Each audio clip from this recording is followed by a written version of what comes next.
February, Becky Gillespie got in touch to tell me about something that she was putting together, a singing teacher's CPD holiday in Slovenia.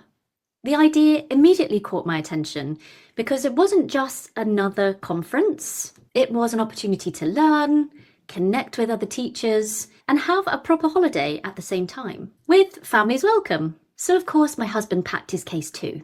My initial thoughts were, first, this sounds pretty cool, and second, what if nobody likes me?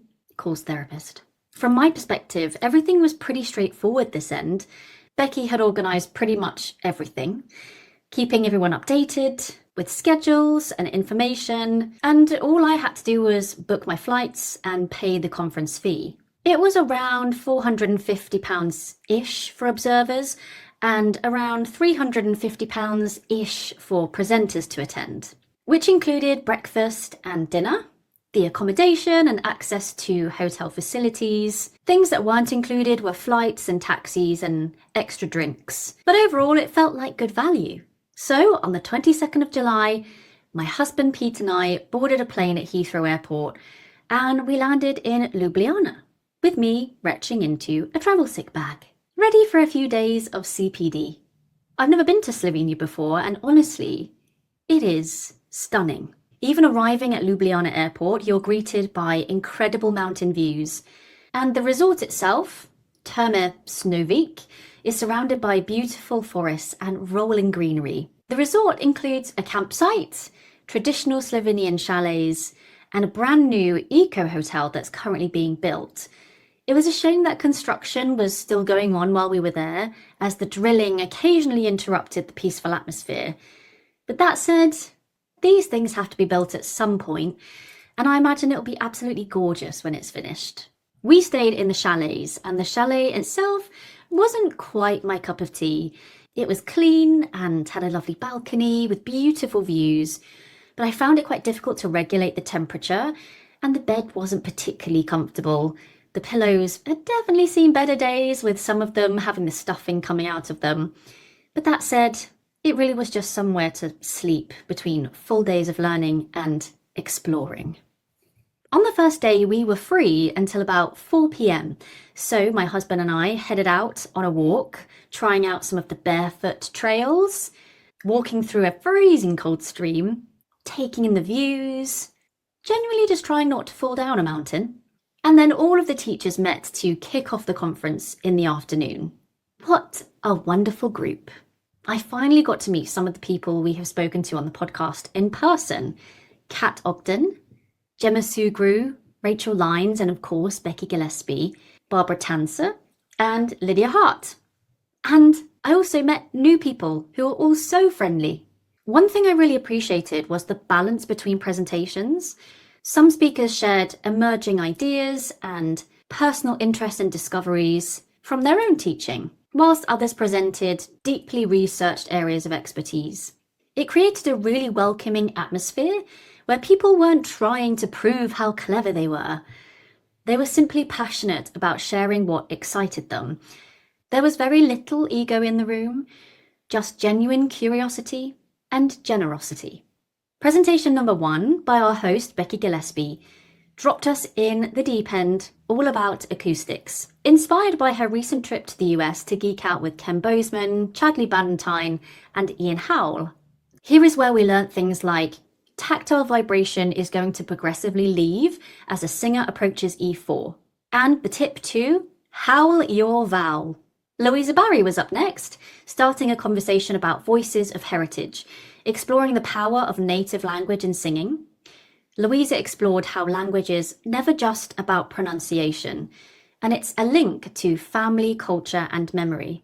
It was a really touching experience to be taught a little section by Louisa of a Greek song, and actually see how this connected to her personally. Then to finish off, Lindsay Dalton, who also gave a great presentation the following day on cycle-informed coaching for training and performance, taking us through the goings-on of the follicular, luteal and menstrual stages of a cycle and how that can impact the voice, led us in an a cappella group sing.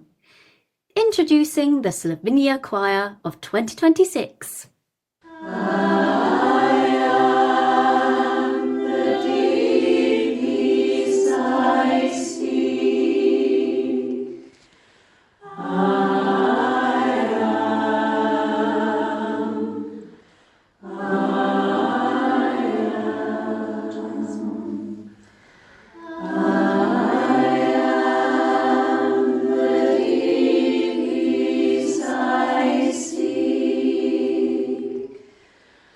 Day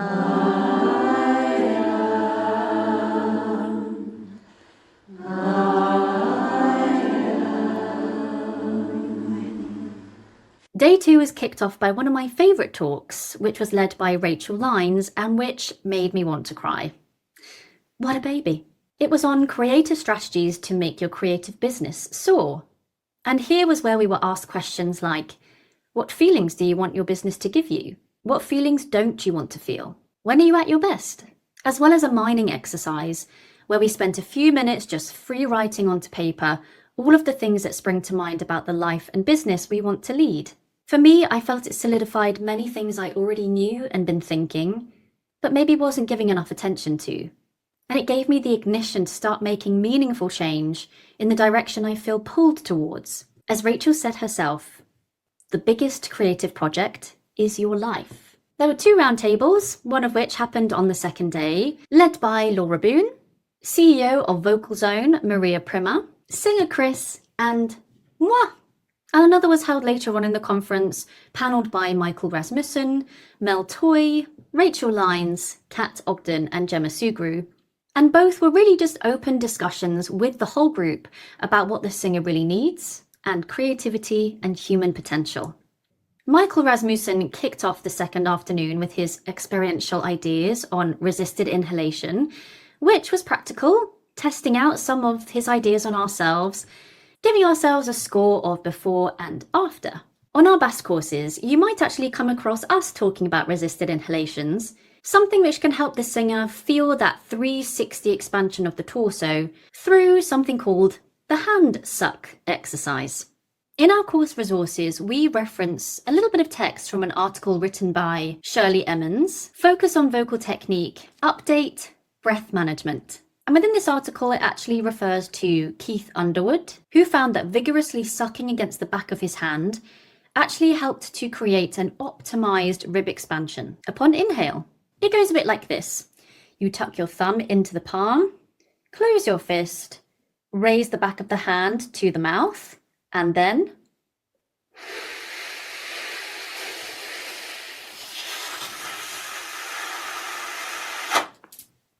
gorgeous. I also remember Ingo Tietze saying something similar, that Renee Fleming actually sucks in air through a small cocktail straw to help her find that optimized expansion too. Mel Toy rounded up day 2 with a highly passionate and interesting talk on the generative mechanisms of music performance anxiety, which was supported by a lot of the scientific research that she's been engaging with here.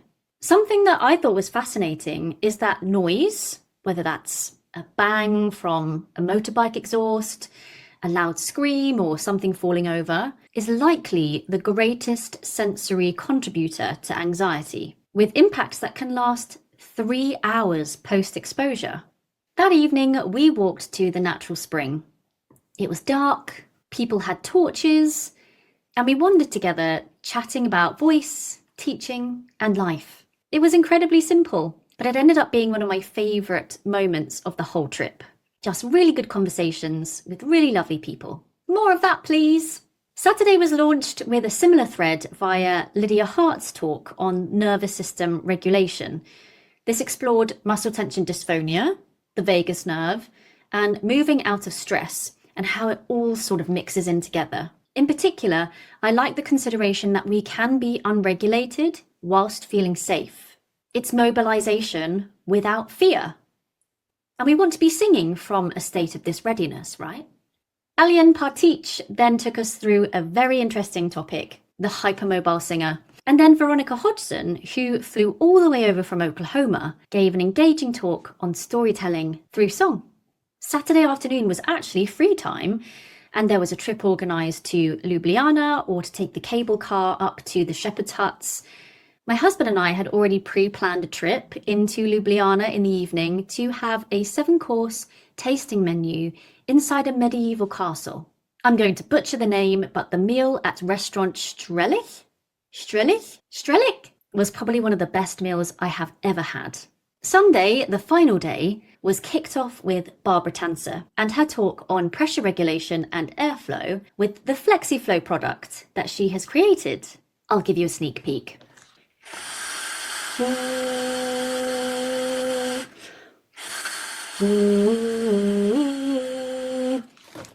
probably was a better song than Happy Birthday. And lucky for us, Barbara will be on the podcast next week, sharing it all with you. It was a practical presentation where we used balloon props to identify areas within the body which are activated when met with certain pressures. But you'll have to tune in next week to see it all in action.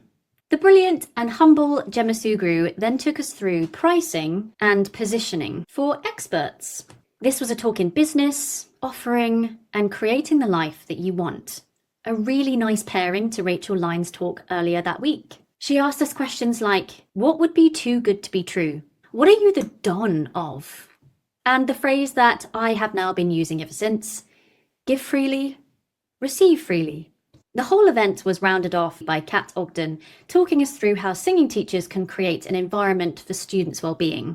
As someone who gets oddly excited about colour theory, learning environments, and making spaces feel welcome, you know, I have really painted a picture of myself in this podcast. A socially anxious, travel-sick, snobby dork. I was totally into this. In fact, the day after I got home, I went out to the shops and bought more plants. Artificial ones because I can't even keep a banana alive. To boost my settings. I came away from the week feeling a whole mix of emotions. I wasn't entirely sure what to expect in the first place. And if I'm honest, I'm someone who likes to know exactly what's expected of them. So I think I'd be able to relax into the experience much more quickly next time. More than anything, I left inspired. Inspired by teachers who are relentlessly curious, by people who care really deeply about their craft and about the singers that they're working with, by people who aren't simply following the path that they think they're supposed to take, but are building careers that genuinely fulfill them. I was also incredibly grateful to spend a few days away with my husband amongst all of this, making memories we might otherwise not have made. Was the accommodation my favourite? The Eco Hotel is going to be beautiful when it's all finished, but in part, maybe it wasn't my favourite place I've ever stayed. Was the setting breathtaking? Absolutely. Did I come home with pages of notes and loads of ideas and a head full of inspiration? Without question. Would I go again? Where do I sign up? Well, you can find that in the show notes, actually. But enough from me. I want to hear from the person who made all of this happen. This is Becky Gillespie's baby. Becky, you got back from Slovenia yesterday, so I haven't let you rest much. How are you doing? How are you feeling? I'm quite tired and jaded, I'm not going to lie. However, I just feel like I've just been on this whirlwind and I feel so inspired. I was just around by the pool in Slovenia at the spa hotel yesterday, and I just kind of had this sense of letting go, like, oh, I made this happen, this first conference, and we've had the WhatsApp group with all the attendees, and it's just been so nice to see all the messages and see how people come together on a holiday/retreat like this. The feedback in the group has been really amazing, and everyone seems to have come away with their cup feeling fuller than it was when they came in the first place. That must be really lovely to hear or read. It's so nice. And especially because it was the first time I was doing this, you know, I just thought, how is this going to go? A lot of panic at the start, like, oh no, is this going to really work? And there were a few hiccups, as there is always when you take a group of people away somewhere. But all in all, I think it was a huge success and I really want to do it again. Some people listening might not have heard about Singer and the Self. So can you tell us about that and how the retreats started? Because am I right, it started with singing mainly, and then this is the first singing teacher CPD that you've done? That's it. So I started the retreat kind of side business. You know, I'm a vocal coach normally.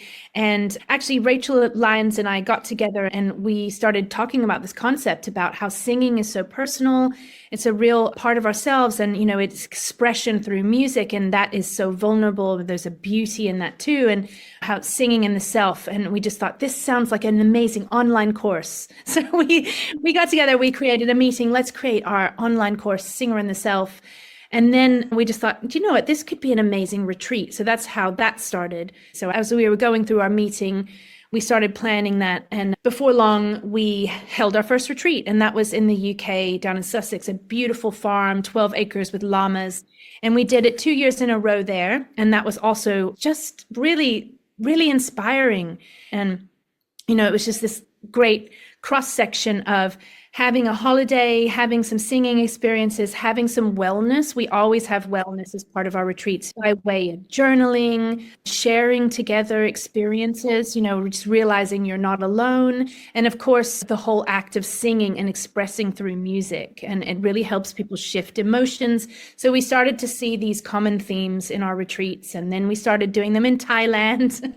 And so we've added more and more. And before this one, about a year ago, I started thinking about being a vocal coach. And I just thought, sometimes it's lonely being a vocal coach. And I really wanted to get together with my friends and I wanted to share with that kind of cohort of people too. To be honest with you, Alexa, it came together quite easily because I had this idea and I just thought, what about if we put together a group of singing teachers, we all come together and we present for each other. And I started putting this idea together and I sent it out to a few people who I thought would be a really good fit. And they just said, yes, I would love to come and do this. And so that's how it started, how it's gotten to this point. But this was the first singing teacher one. You seem a bit of a travel bug anyway. Like whenever I see your social media, you're hopping over to the US to do acoustics with Ken Bozeman and Charlie Ballantyne and Ian Howell. And then you're in London doing something. And then, as you mentioned, you're in Thailand and then you just got back from Slovenia. Has that always been part of your enjoyment anyway? And is this just not a perfect example of merging your interests? Definitely. Yes, because, I'm originally American. I grew up in Kentucky and then I got put in the international dorm at university by accident. So I heard this cackling next door.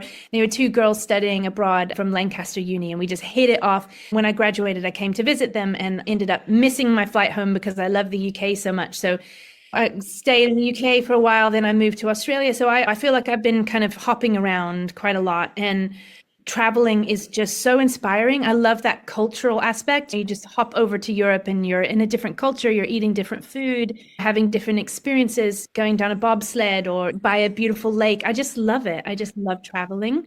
These retreats have actually been a really nice cross section between learning and the cultural experiences you get from traveling.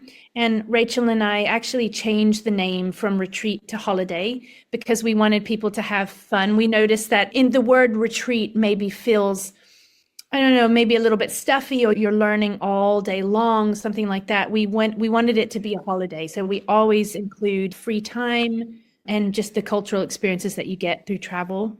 So yeah, it was just really, really nice to have all these experiences, but then come back and then do a little bit more learning and then go to the pool and go to the spa and then have family time. I mean, why not? We can do all of that together. I think from the feedback that I had, people seem to like this cross section of holiday, retreat, family time, learning, the peer-to-peer presentation. So I think that's why everyone sort of left feeling topped up because they had all of those things. I love things where you can kill multiple birds with one stone. And the great thing about coming as a group is that we get a great group rate. So I just wanted to keep this as affordable as possible. And then of course, this type of holiday, as we're all typically self-employed, it's just important to remember that you can deduct this on your taxes, plus get your continuing professional development. The only thing I will say is I think it has a little bit of an identity crisis because they're trying to put this into words. Voice teacher, voice pro, continuing professional development holiday in Slovenia. It doesn't really roll off the tongue, does it? So if you're out there listening and you want to come up with a good name, I'm trying to kind of think of the focus. I think we were coming up with maybe just voice pro or a voice conference spa holiday, something like that. Just does what it says on the tin. Why Slovenia? Did you have that in mind from the offset? That's a really good question. Well, Barbara Tanze, who is one of our presenters there, we had been kind of just chatting in the background over the years. And I'd heard her say many times, you should bring one of your retreat groups to Slovenia. And I just thought, maybe we could make that happen. So we had a meeting and I just said, Barbara, perhaps you know of a place in mind. I thought it would be nice to do this one in Europe. It's not in the UK, but it's not too far away like the ones we do in Thailand.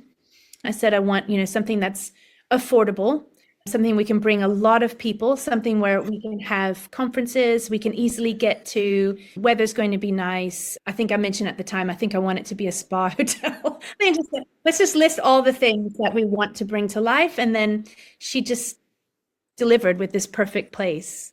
How did you feel when you arrived and saw the crane?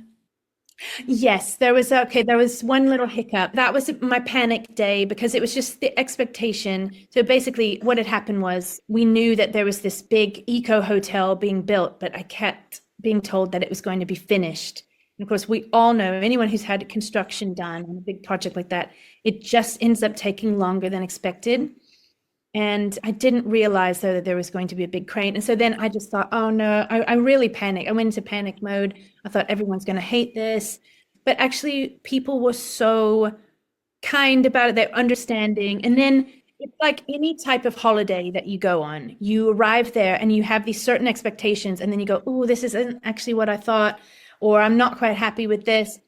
I think you're still in your kind of traveling crazy mindset. And then 2 days in, everyone just relaxed into it. The crane really didn't matter. And then the hotel was so nice. They gave us free spa passes, free sauna passes, and a few little extras to make up for it.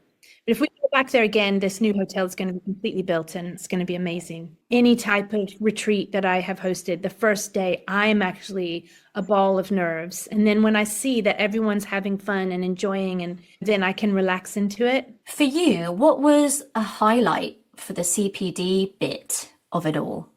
Well, this CPD holiday took a little journey of its own in that presenters started to bring areas that they maybe wanted to move into. And this happened on several of the presenters. And I absolutely love this as part of this holiday in particular, that some people might be presenting on their expert topics and they just going deeper and deeper down that rabbit hole. And that's fantastic because we get their expertise. However, other people might be taking a slight career turn or a move into a certain direction that they are interested in.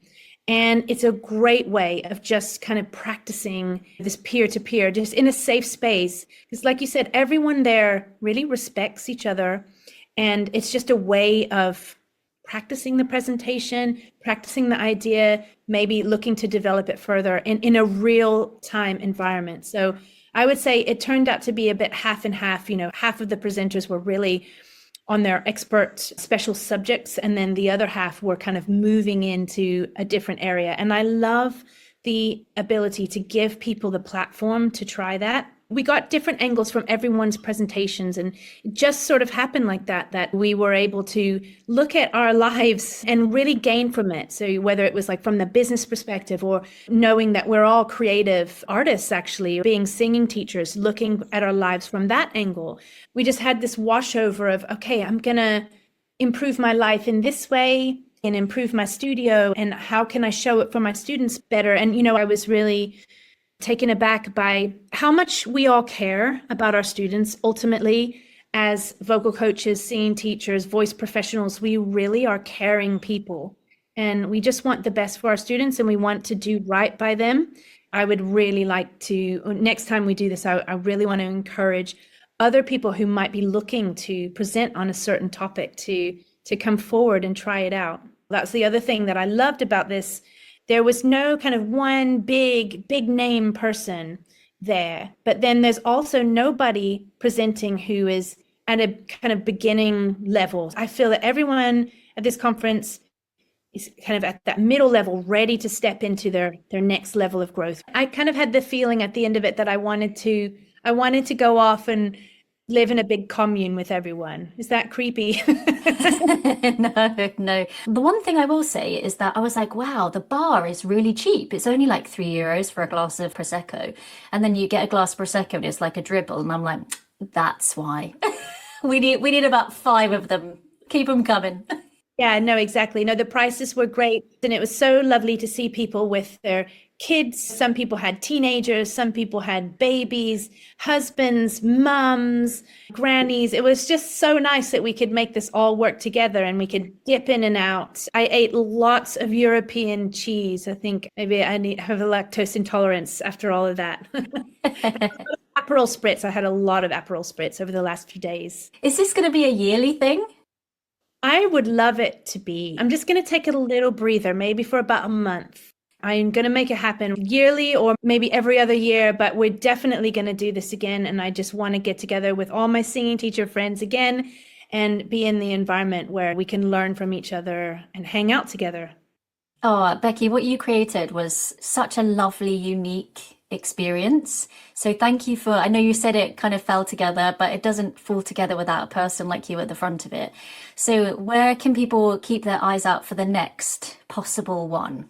Well, the website is singerintheself.com. And right now, also on my Instagram page and on Singer in the Self, there is an application where you can register your interest. So without knowing that, I won't know if I have enough interest for people to either present or observe. So that's the first port of call. Go to Instagram, go to my bio or Singer in the Self retreats bio. If you're interested, fill out that presenter form or observer form, so I'll know. And if you were to manifest a particular place that you would like to take it next, do you have somewhere in mind? This one is always going to have a spa theme because I just think there's something about that. You go to a conference, but yet you've got like relaxing pool spa time as well. So I think this one is probably always going to be in Europe somewhere and is close for us to get to in the UK.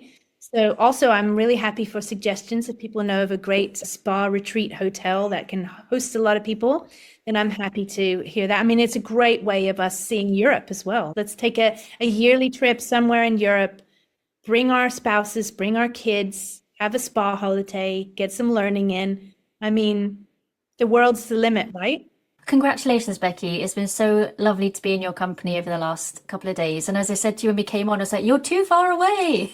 Yeah, I know, kind of want to be with you and Peter, like just sitting there having a drink as well. Remember, mine's 3 Prosecco's. 3 Prosecco's. Thanks, Becky. Thanks, Alexa. Hey, you. If you're enjoying the Singing Teachers Talk podcast, then don't forget to hit the subscribe button. We are committed to bringing you engaging conversations and valuable insights from experts across the field of voice. By subscribing, it means we can continue to do that.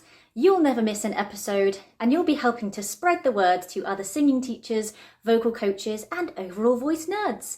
So subscribe to this channel now and just watch your teaching grow.